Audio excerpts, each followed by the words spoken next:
빼앗겼고 엘리의 두 아들 홈리와 비느하스는 죽임을 당하였더라. 아멘. 오늘 말씀의 제목은 이가봇입니다. 이가봇. 이가봇은 누구냐면 이제 엘리의 아들 비느하스, 홈리와 비느하스가 있는데 그 비느하스의 아내가 낳은 이 아들입니다. 이가봇.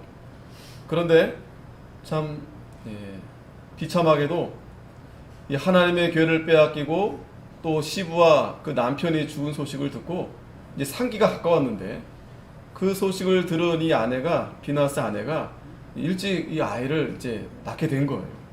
그래서 그 아이의 이름을 이가봇이라 이렇게 이름을 지었습니다. 그런데 그 이가봇의 뜻이 무엇이냐면 영광이 이스라엘에서 떠났다라는 의미로 이름을 지은 거예요. 21절에 보면은 이르기를 영광이 이스라엘에서 떠났다 하고 아이 이름을 이가봇이라 하였으니 하나님의 교회가 빼앗겼고 그 시부와 남편이 죽었음을 이남이며. 자, 오늘 이 이가봇의 이름을 잘 기억하기 바랍니다. 참 하나님이 이 귀한 생명을 주신 거 아니겠어요? 그런데 그 아이를 낳을 때가 이스라엘이 블레셋으로부터 패배를 하고 무엇보다도 하나님의 교회를 빼앗긴 거예요. 뿐만 아니라 오늘 이 여인은 이 아이의 할아버지 엘리와 또 아버지 그 아이의 아버지 비느하스가 죽게 된 겁니다. 그러면서 이 비느하스 아내가 이 귀한 말씀의 기록을 남긴 거예요. 이것이 단지 자기네 집안의 어떤 그런 어려움을 당한 게 아니라 이 하나님의 교회가 빼앗김으로 인해서 이 영광이 이스라엘에게서 떠났구나. 영광이 이스라엘에게서 떠났다는 건 뭐예요? 하나님이 이제 우리와 함께하지 않는구나. 그래서 오늘 이 말씀은 하나님이 이 엘리의 집에 대한 이 심판 분명히 말씀했죠. 사무엘상 2장 30절에 그러므로 이스라엘의 하나님 나 여호와가 말하노라 내가 전에 내 집과 내 조상의 집이 내 앞에 영영히 행하리라 하였으나 이제 나 여호와가 말하노니 결단코 그렇게 아니하리라. 나를 존중히 여기는 자를 내가 존중히 여기고 나를 멸시하는 자를 내가 경멸히 여기리라. 이 제사장은 아무나 되는 게 아닙니다. 레위지파, 아론의 후손, 그리고 그 주기에서 하나님 말씀을 잘 순종해 나아갈 때 하나님의 영원한 약속이 예정되어 있는 거예요. 그런데 이 엘리의 아들들이 하나님을 멸시했습니다. 하나님의 제사를 무시하고 온갖 죄를 범하고 그러므로 인해서 하나님을 멸시하는 자들을 내가 경멸히 여기겠다. 그래서 하나님의 심판이 이 엘리의 집에 임하게 된 겁니다. 단순히 엘리의 집만 망하게 된 게 아니죠. 이 제사장과 그 두 아들이 다 죽게 되었으니 이 제사장은 이스라엘 백성들의 리더예요. 하나님이 이 제사장을 통해서 하나님 말씀을 이 백성들에게 전해서 그들로 하여금 하나님의 뜻대로 인도하는 위치가 바로 제사장 아니겠어요? 근데 하루아침에 전쟁에서 다 죽게 됐어요. 이것은 곧 이스라엘의 하나님의 영광이 떠난 그러한 것을 오늘 우리에게 보여주는 겁니다. 자, 어떻게 해서 그런 일이 오늘 이제 생기게 됐는지 오늘 본문을 보겠습니다. 1절에 보면 사무엘의 말이 온 이스라엘에 전파되니라. 이스라엘은 나가서 블레셋 사람과 싸우려고 에벤에셀 곁에 진치고 블레셋 사람은 아벡에 진쳤더니. 자, 사무엘의 말이 온 이스라엘에 전파되었다고 했습니다. 자, 이 말씀은 이 지난주의 말씀에 이어서 하나님이 사무엘을 부르셨죠. 3번이나 불렀는데 사무엘이 사실 알아채지 못했는데 엘리한테 자꾸 가서 저를 부르셨습니까? 하니까 엘리가 좀 이상하다. 내가 부르지 않았는데. 그러면서 하나님이 부르신 것 같다. 이제 하나님이 이제 또 부르는 음성이 나면 이제 네가 여호와여 말씀하옵소서 주의 종이 듣겠습니다 하라 했더니 이제 4번째 하나님이 이 사무엘 앞에 임하여 서서 이제 사무엘을 부르셔서 어떤 말씀을 주셨냐면 엘리의 집이 이제 하나님이 심판할 것을 이제 사무엘에게 말씀하신 겁니다. 그 다음날 이제 엘리가 궁금한 거죠. 도대체 하나님이 너에게 무슨 말씀을 했느냐? 네가 세세히 말하지 숨기는 게 있으면 그러면 내가 하나님이 너에게 벌을 내릴 거다. 그러니까 그대로 다 얘기하라는 거예요. 그 다 얘기할 수 있겠어요? 그런데 사무엘은 다 얘기했습니다. 그대로. 그랬더니 이 엘리가 그랬구나. 뭐 어떡하겠어요. 자신도 바로 하지 못했고 자신들의 자녀들도 바로 하지 못했기 때문에 하나님이 이제 자신에게 이 하나님의 이 처할 심판을 순순히 이제 받는 것입니다.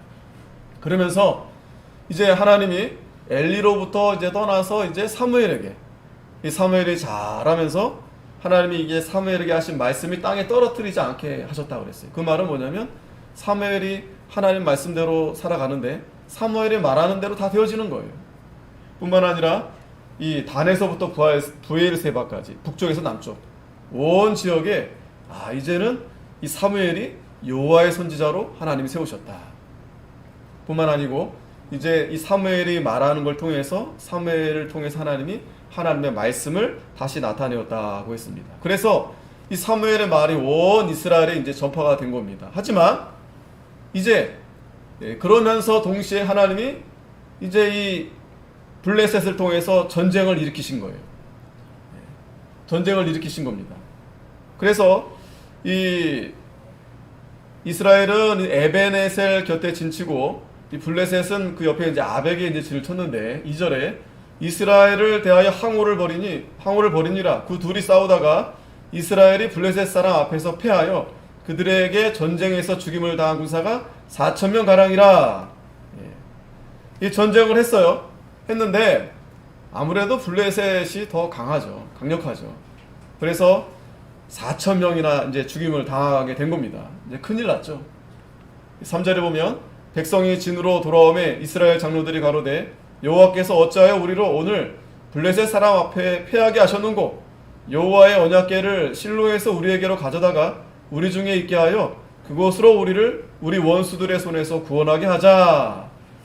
자, 여기서 보면 이제 그런 전쟁에서 패하고 이제 위기를 당하게 됐는데 문제는 이스라엘 이제 이 장로들이 모여서 이제 어떻게 의논하느냐면 여호와께서 어찌하여 우리로 오늘 블레셋 사람 앞에 패하게 하셨는고.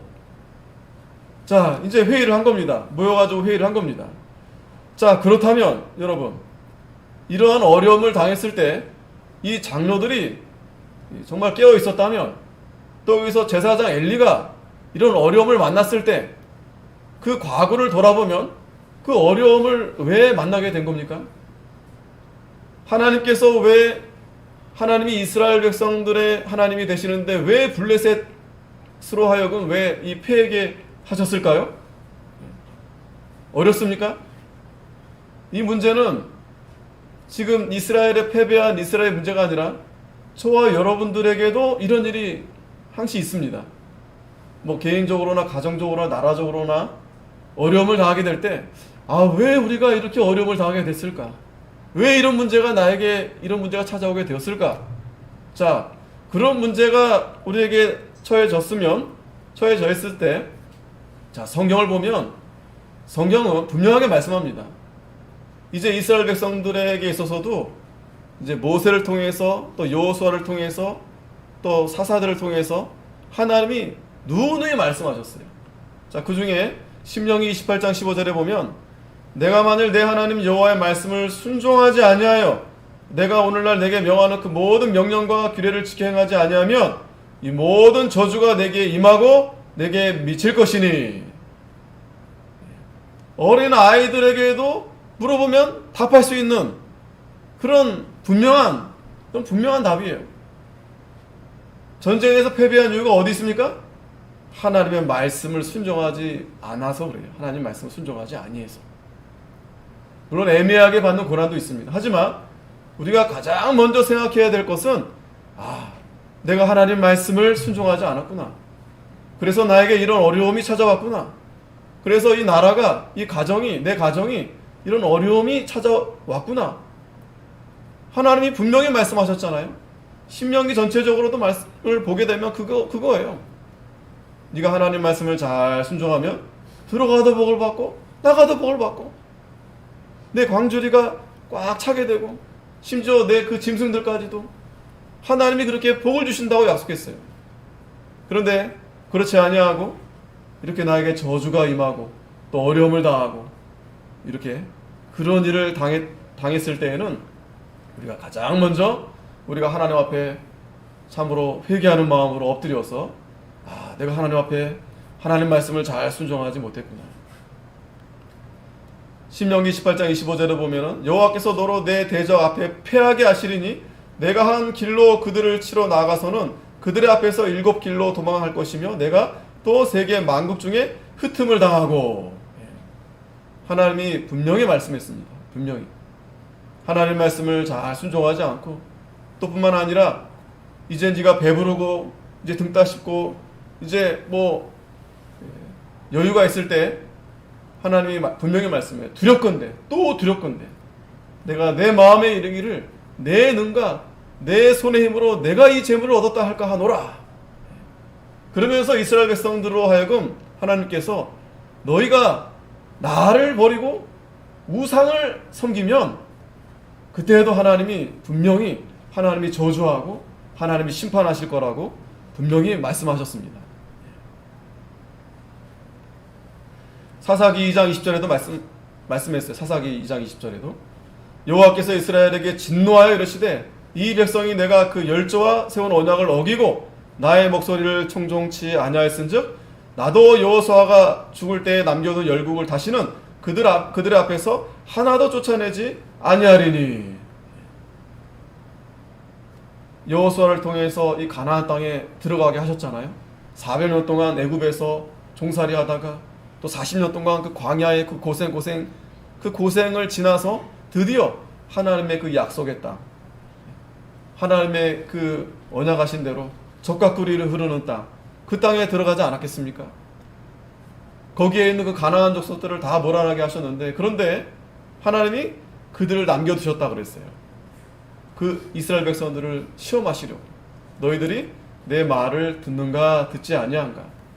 그래서 22절에 이는 이스라엘이 그 열조에 지킨 것 같이 나 여호와의 도를 지켜 행하나 아니하나 그들로 시험하려 함이라 하시니라. 자, 그런데 지금 이스라엘 장로들이 어떠한 결정을 내렸습니까? 4절에 보면 이에 백성이 실로에 보내어 그룹 사이에 계신 만군의 여호와의 언약궤를 거기서 가져왔고. 언약궤를 가져왔어요. 언약궤를. 그러니까 그 장로들이 모여서 의논한 끝에 자신들의 죄를 돌아보지 않고 참으로 하나님 앞에 회개하기는커녕 이 언약궤가 우리가 이 언약궤 때문에 우리가 승리를 못한 거구나. 이 언약궤만 있으면 승리할 수 있겠구나. 왜 이런 생각을 했을까요? 언약궤로 인해서 그런 경험들이 있습니다. 이스라엘 백성들의 여호수아로 이제 요단에 건널 때에도 언약궤가 앞서서 갈 때 요단강이 갈라졌어요.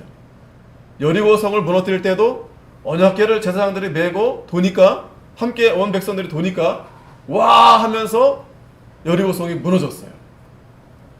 자, 분명히 여러분 아셔야 됩니다. 언약궤가 요단강을 가르게 한 겁니까? 언약궤가 여리고 성을 무너뜨린 겁니까? 언약궤 안에 도대체 뭐가 들어있습니까? 법궤라고 하죠. 언약궤 안에는 십계명 하나님 말씀이 들어있죠. 이스라엘 백성들로 하여금 그 무거운 언약궤, 물론 여럿이 들면 들 수 있겠지만 그거를 들고 광야를 지나서 가나안에 이르기까지 하나님이 그렇게 명한 이유가 어디 있습니까? 언약궤가 뭐 보물단지입니까? 아니죠. 그 언약궤를 메고 가라는 것은 하나님 말씀을 붙들고 가라는 거죠. 하나님 말씀을 붙들고 가니까 요단이 갈라지고, 하나님 말씀을 앞서 가니까 여리고가 무너지고, 만군의 여호와 하나님을 믿음으로 나가면 싸워서 이긴다는 거예요. 하나님이 함께 해 주셔야 승리할 수 있다는 거예요.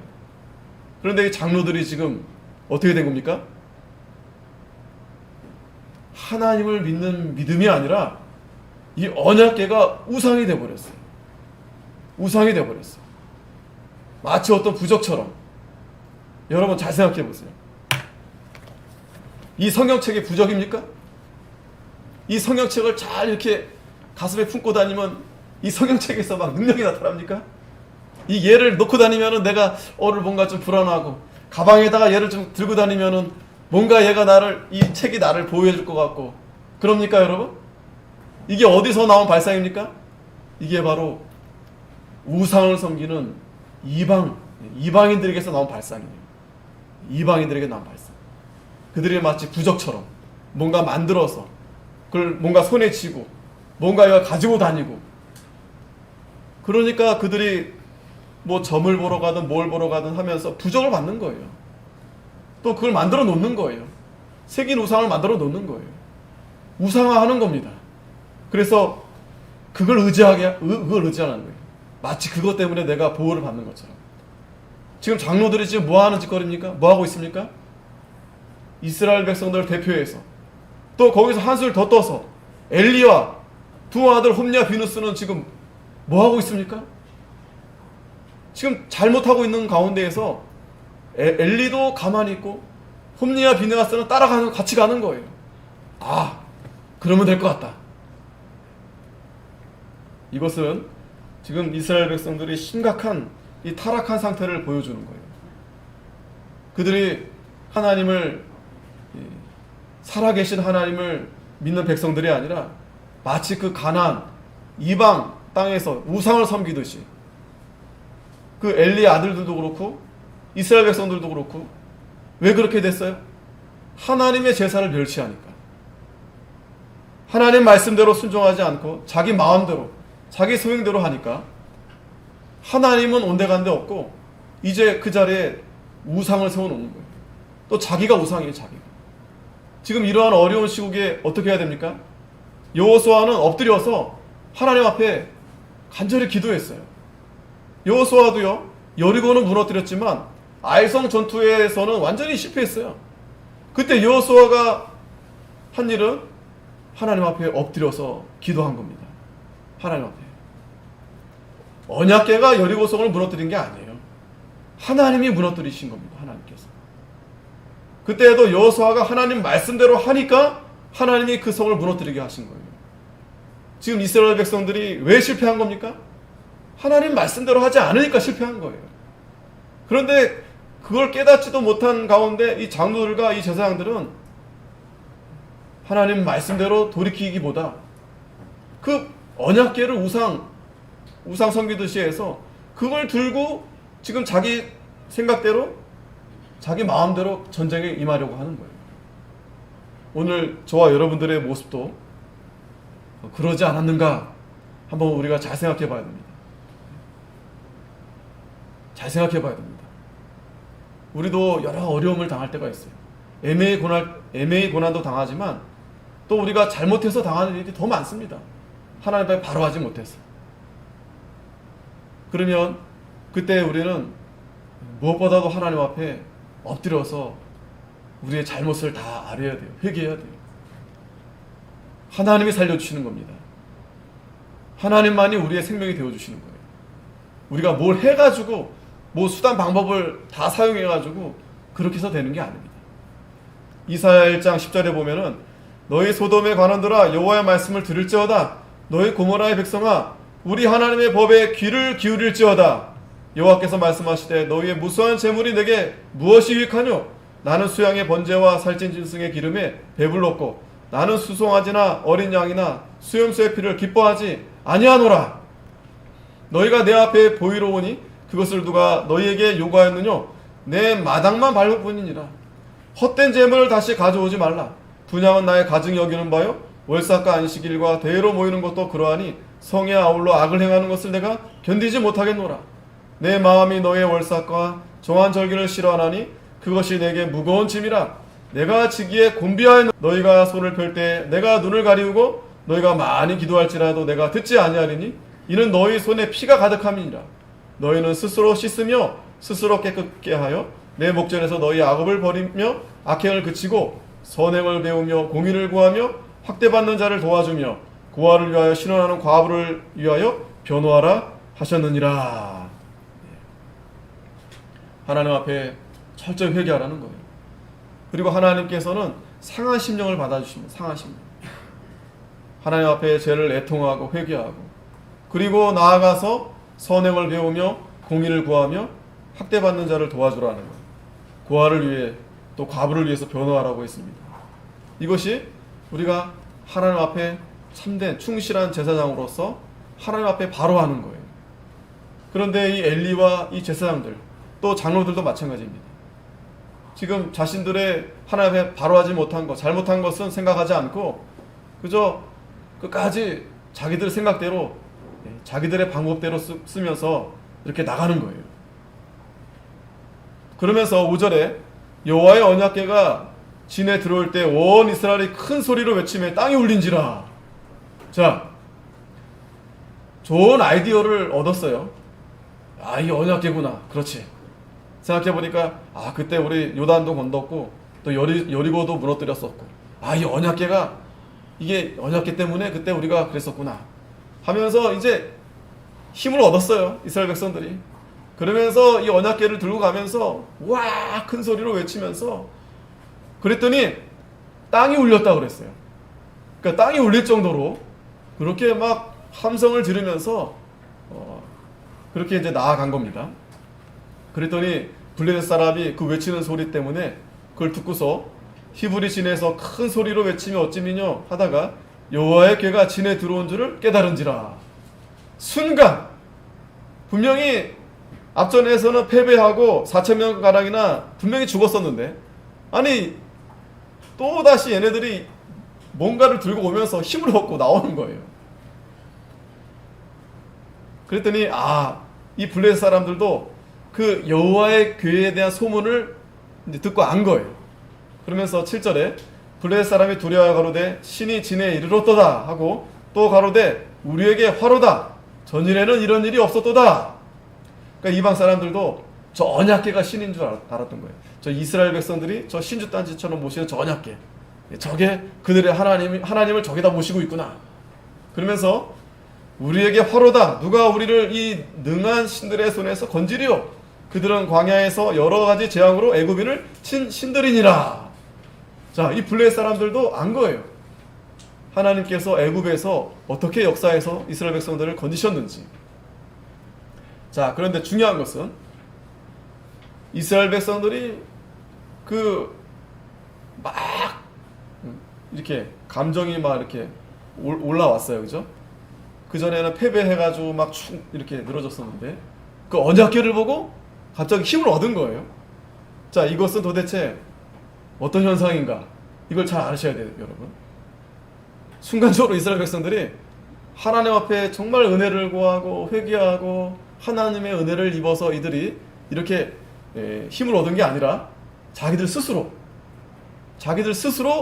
그렇게 야, 할 수 있어, 하자 하면서 그 언약궤를 들고 자, 우리 할 수 있어, 이기자 하면서 온 그 백성들이 함성을, 소리를 지르니까 이렇게 감정적으로 이렇게 올라온 거예요. 감정적으로. 그러면서 이제 이겼다, 할 수 있겠다. 또 보니까 블레셋 사람들이 두려워하는 거예요. 자, 이런 현상은 어떤 현상인가? 여러분 잘 아셔야 됩니다. 우리가 예배 드릴 때 그런 경험들이 있어요. 막 찬송가가 너무 좋고 감동이 되고, 그리고 그냥 그럴 때 막 내 마음이 막 이렇게 올라올 때가 있어요. 그런데요, 그거는 여러분 일시적인 겁니다. 일시적인 거예요. 그래가지고 젊은이들이 이제 그런 걸 좋아하니까 많은 교회에서 이제 그렇게 합니다. 그냥 예배 전에 막 찬송을 막 불러요. 그러면 막 감정이 막 이렇게 올라와요. 막 뜨거워지고요. 막 내가 뭔가 받은 것 같고요. 막 그런 상태에 막 이렇게 막 오는 거예요.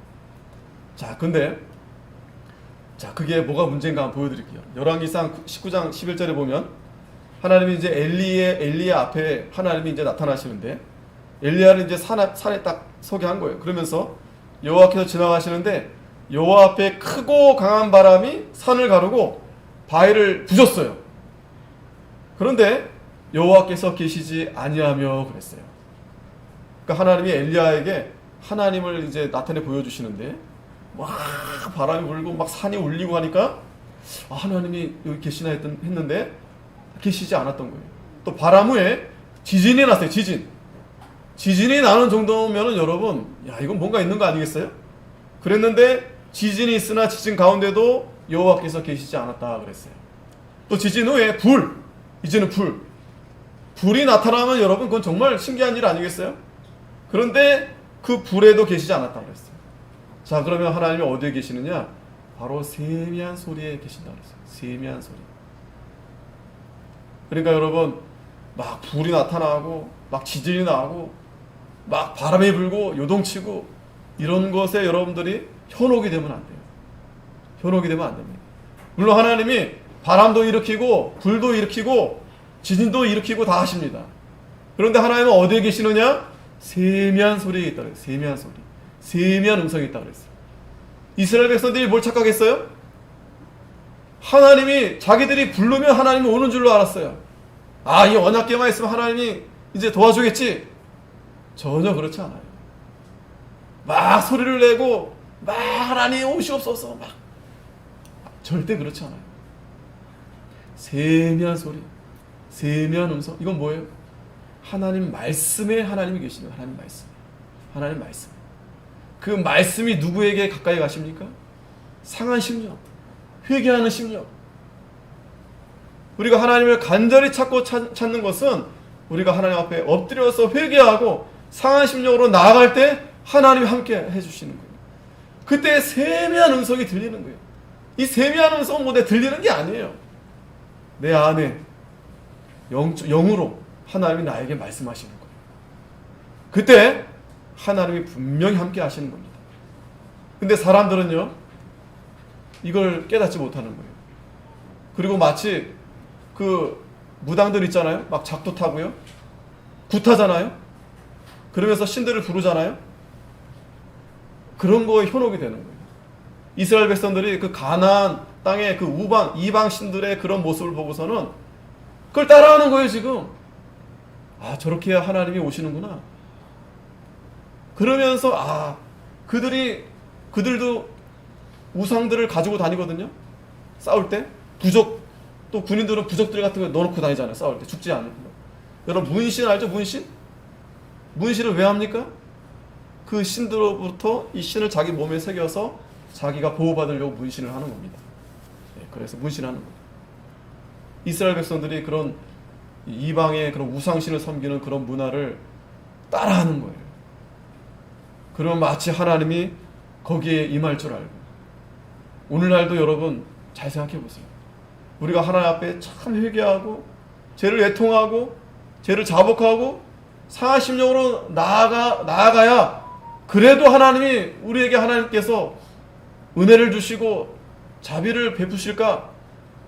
그렇게 하기는커녕 그냥 한 주간은 그냥 내 마음대로 살고 그래도 체면상 교회는 가야 되겠으니까 또 와가지고 또 우리는 또 그냥 이렇게 점잖게 예배드리니까 일반 교회 같은 경우에는 막 찬양 부르고 막 눈물 흘리고 막 눈물 나요. 막 또 뭐 간증 얘기 듣고 그럼 막 내 얘기 같고 막 그냥 막 이렇게 가슴이 막 휘만. 그러면 내가 정말 은혜 받은 줄 알고 내가 오늘 하나님 만났다. 여러분, 이건 대단한 착각입니다. 이건 하나님을 섬기는 게 아니에요. 이건 우상 섬기는 걸 따라하는 거예요. 하나님이 뭐 우리가 부르면 오고 우리가 부르지 않으면 안 오시고 그런 분이십니까? 절대 그렇지 않아요, 여러분.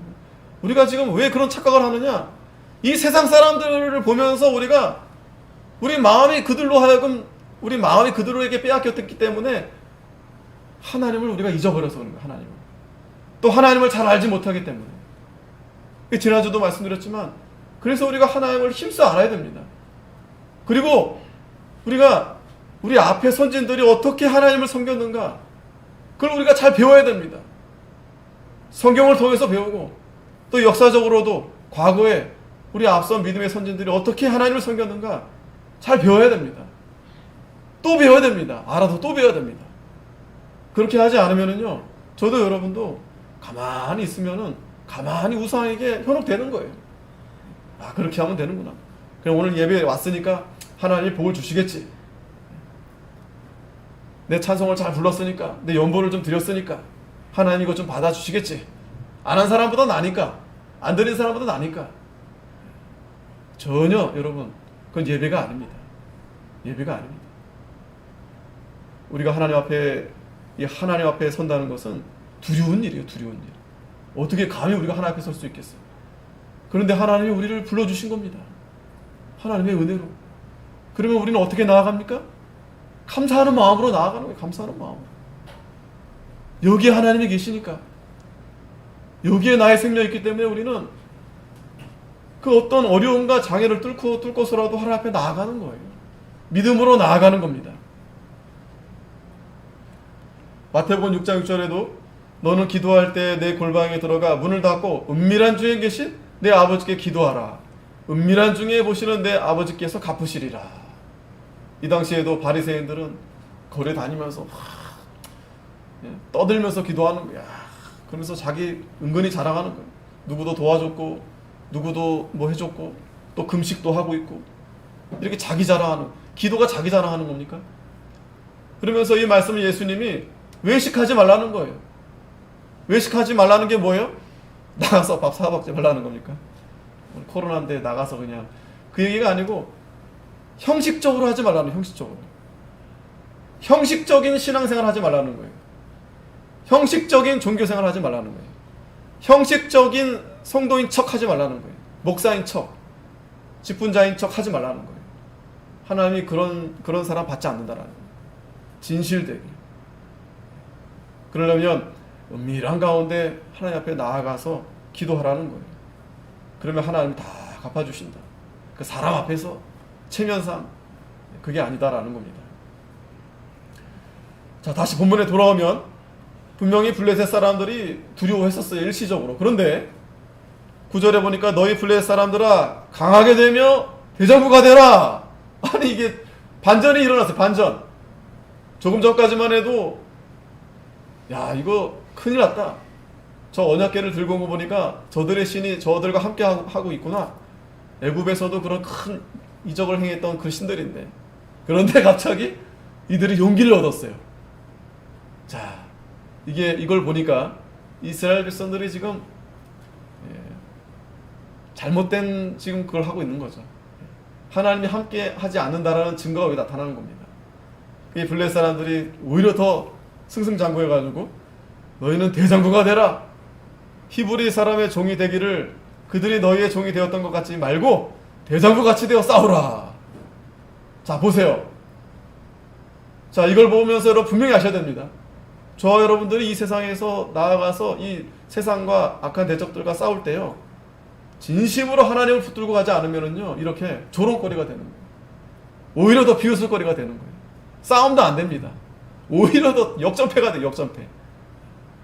자신들이 이길 줄 알고 나아갔던 이스라엘 백성들, 자 어떻게 됩니까? 10절에 블레셋 사람이 쳤더니 이스라엘이 패하여 각기 장막으로 도망하였고 살육이 심히 커서 이스라엘 보병이 엎드러진 자가 3만이었더라. 앞전에 4,000명이었는데 이제는 3만. 이거 어찌된 일입니까? 언약궤만 가져가면 다 될 줄 알았는데, 예배만 잘 드리면 다 될 줄 알았는데, 성경만 읽으면 다 될 줄 알았는데, 기도만 하면 다 될 줄 알았는데, 연보를 많이 하면 더 다 잘 될 줄 알았는데 안 되는 거예요. 그렇게 되는 게 아니에요. 물론 우리가 예배도 힘써드리고 말씀도 가까이 하고 또 연보도 더 드리고 힘써서 하고 봉사도 하고 하는데 그것이 나를 위해서 하는 게 아니고 하나님을 위해서 해야 됩니다. 하나님을 위해서. 그러니까 나를 위해서 하게 되면 그게 우상이 되어버리는 거예요. 한 끗 차이입니다. 동전 앞뒤면이에요. 오늘 저와 여러분들 이 시간에 나를 위해서 왔다면 이거는 우리가 지금 우상 섬기는 일이 된 거예요. 그러나 하나님을 위해서 우리가 예배하고 하나님을 위해서 우리가 살아간다면 그거는 하나님이 이걸 받아주십니다. 중요한 것은, 분명한 것은 우리가 하나님 앞에 진심으로 상한 심령으로 나아가야 한다는, 겸손하게. 그리고 영과 진리로 하나님 말씀으로 우리가 나아가야지 내 욕심으로 어떤 이 교회를, 이 종교를 어떤 나의 수단으로, 나의 어떤 사업상, 또 내 자녀들이 어떤 복을 받기 위해서, 그건 우상과 다름없다라는 거예요. 자, 이스라엘 백성들이 크게 패배했습니다. 더 심각한 것은요, 하나님의 교회를 빼앗겼어요. 이게 어찌된 일입니까? 하나님의 괴를 빼앗겨 버렸어요. 그러면서 엘리의 두 아들 홈니와 비나스는 죽임을 당하게 된 겁니다. 야, 이게 어찌된 일입니까? 이스라엘 백성들도 대패를 했고 또 무엇보다도 뺏겨서는 안 될 이 하나님의 괴를 빼앗겨 버렸어요. 하나님의 괴는요, 이 언약궤는요, 이 심장과도 같습니다. 심장과도 같아요. 그러니까 상징적으로. 그러니까 이 괴를 빼앗겨 버렸으니 다른 건 다 빼앗겨도 이거 빼앗기지 말아야죠. 이거는 어디다 숨겨놓든지. 그런데 어리석게도 이 장로들이 또 이 제사장들이 그걸 다 빼앗겨 버린 거예요. 이게 얼마나 참 한심합니까? 왜 이렇게 됐습니까? 하나님의 말씀을 떠났기 때문에 이렇게 된 거예요. 하나님의 제사를 멸시했기 때문에 이렇게 된 거예요. 이 스스로 자초한 겁니다. 그러면서 당일에 어떤 베냐민 사람이 진에 달려와서 그 옷을 찢고 그 머리에 티끌을 무릅쓰고 실로에 이르니라. 그가 이를 때 엘리가 길겨 자기 의자에 앉아 기다리며 그 마음이 여호와의 괴로 인하여 떨릴 즈음이라. 그 사람이 성에 들어오며 고함에 온 성이 부르짖는지라. 자, 지금 보세요. 엘리는 나이가 늙어서 또 이제 성막에 앉아서 기다리고 있습니다. 아, 이길 수 있을까? 물론 기도했겠죠. 그런데 여기 보면은 여호와의 괴로 인하여 떨릴 쯤이라 그랬어요. 이게 무슨 말이에요? 아, 이건 아닌 것 같은데. 이 괴를 내가 괜히 보냈나? 아니, 이길 수 있을까? 지금 엘리가 지금 이게 영적으로 지금 이게 어두워져 있기 때문에 그거를 가져갔으면 안 됐죠. 가져가게 했어도 안 됐죠, 그거를. 그러니까 지금 불안불안한 거예요. 이게 불안불안한 거예요. 이게 지금 하나님 앞에 지금 잘한 짓인가 잘못한 짓인가 이걸 분별하지 못한 가운데서 불안불안한 가운데서 이렇게 사는 겁니다. 잘 생각해 보세요. 이 엘리의 상태를.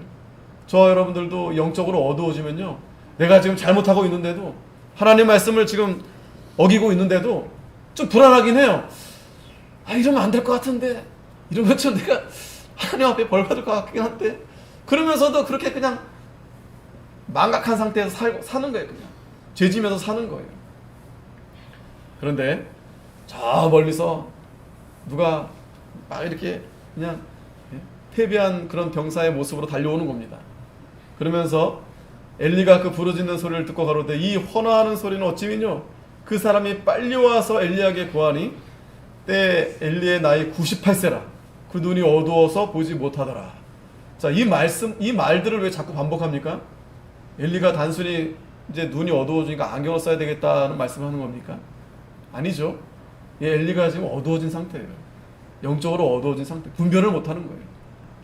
그랬더니 그 사람이 엘리에게 구하되 나는 진중에서 나온 자라. 내가 오늘 진중에서 도망하여 왔나이다. 엘리야 가로되 내 아들아 일이 어찌 되었느냐? 소식을 전하는 자가 대답하여 가로되 이스라엘이 블레셋 사람 앞에서 도망하였고 백성 중에는 큰 살육이 있었고 당신의 두 아들 홈니와 비나스도 죽임을 당하였고 하나님의 괴는 빼앗겼나이다. 이 슬픈 이 패배의 소식을 전한 겁니다.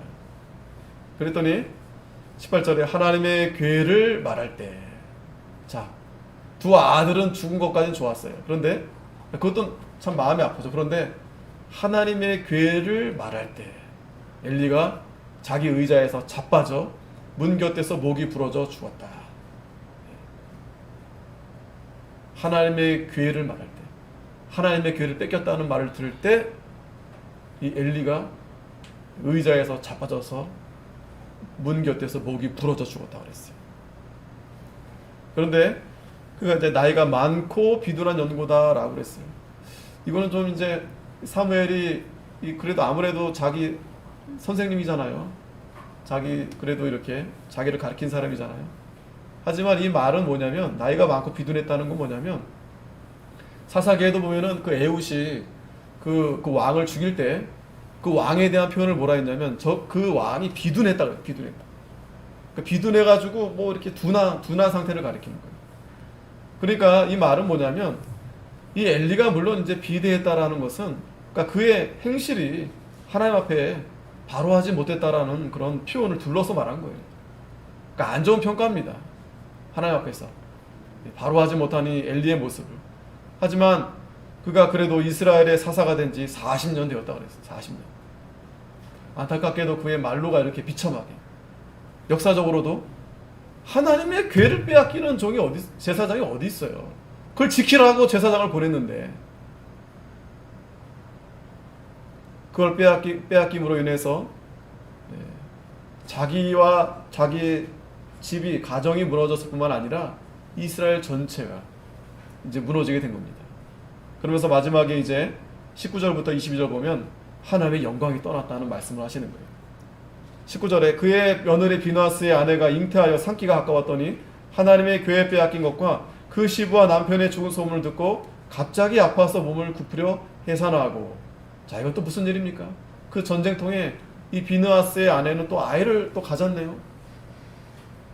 그런데 자기 그 시부도 죽고 남편도 죽고 그 소식을 들으니까 갑자기 그냥 산통이 온 거예요. 그래가지고 좀 빨리 이제 해산을 한 겁니다. 그런데 문제는 이 산모가 위태하게 됐어요. 그러면서 20절에 죽어갈 때 곁에 있던 여인들에게 그에게 이르되 두려워 말라, 네가 아들을 낳았다 하되 그가 대답지도 아니하며 관념치도 아니하고. 자, 아이를 낳긴 낳았어요. 했는데 이 여인은 지금 아이보다도 하나님의 궤를 빼앗긴 거, 하나님의 궤를 빼앗긴 거.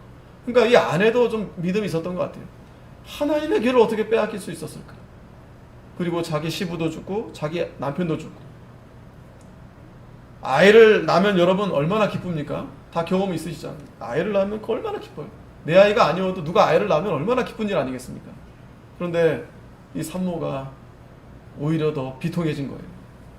그러면서 이르기를 영광이 이스라엘에서 떠났다.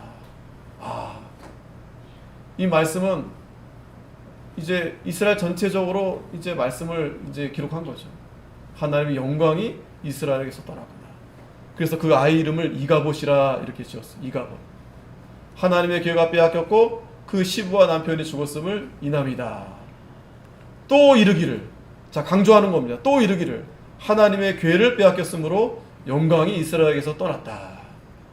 그래서 그 아이 이름을 이가봇이라 이름을 지게 된 겁니다.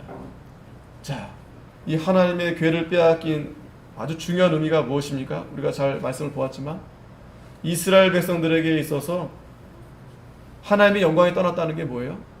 하나님과의 언약이 깨졌다는 거예요. 하나님과의 언약. 하나님의 그 언약이 우리에게 어떤 의미가 있습니까? 우리의 생명이 되죠. 영원한 우리의 보장이 되죠. 근데 그걸 누가 깬 거예요? 자기 스스로가 깬 거예요. 하나님을 대적하면서, 하나님과 멀어지면서.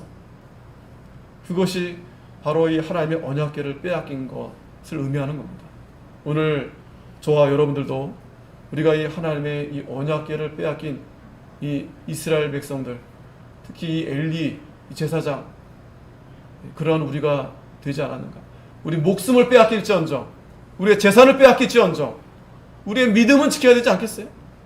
초대교회 많은 신실한 성도들은 차라리 내가 죽을지언정, 차라리 내가 목숨을 잃을지언정 결코 그들 앞에 믿음을 배반하지 않았어요. 오히려 더 웃으면서 찬양하면서 칼을 집으면서 나는 하나님을 믿는 기독교인입니다. 그렇게 하면서 순교했기 때문에 하나님의 이 역사가 끊어지지 않고 오늘날까지 이렇게 하나님이 충실한 제사장을 세워 가시면서 하나님의 나라와 하나님의 교회와 하나님의 가정을 세워 가시는 겁니다. 기도하겠습니다. 하나님 아버지 은혜 감사합니다. 하나님의 영광이 떠남으로 인해서 엘리와 두 아들들이 죽게 되었고 또 이스라엘 백성들이 이 블레셋과 전투에서 큰 패배를 당하였다고 했습니다. 무엇보다 하나님의 이 언약궤를 빼앗기는 정말 이 불상사가 일어났다고 했습니다. 하나님 아버지, 오늘 이 말씀을 통해서 우리가 참 그런